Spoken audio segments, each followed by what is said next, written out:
The day my dad decided to make an example out of me changed everything.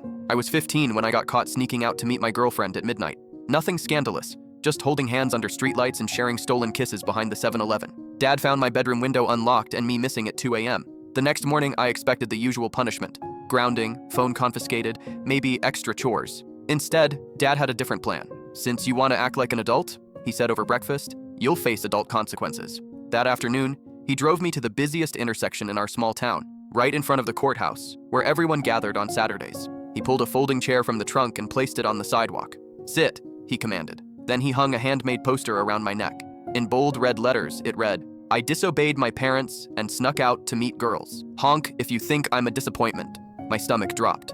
Cars immediately started honking. People walking by stopped to stare and whisper. Some took photos. 2 hours, Dad said, settling into his own chair beside me like he was watching a show. And smile. "You wanted attention. Here it is." Within 20 minutes, my girlfriend's mom drove by and saw me. She rolled down her window and yelled, "Maybe now you'll learn some respect."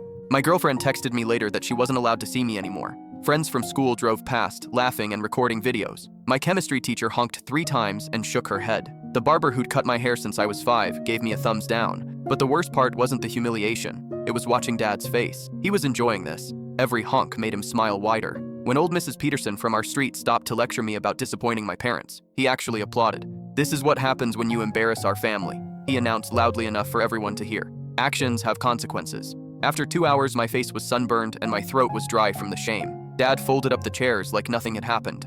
"Next time, think twice," he said cheerfully. But there was no next time. Not because I'd learned my lesson, but because something fundamental had broken between us. The man who was supposed to protect me had fed me to the wolves for entertainment.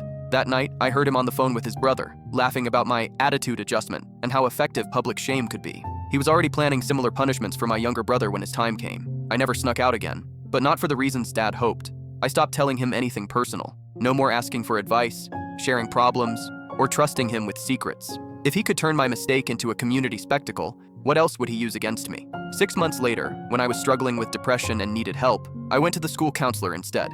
When I got my first job, I opened my own bank account. When I applied to colleges, I made sure they were far enough away that surprise visits would be impossible. Dad created the distance he'd later spend years trying to bridge. Every attempt at closeness was met with polite walls I'd built to protect myself from his next lesson.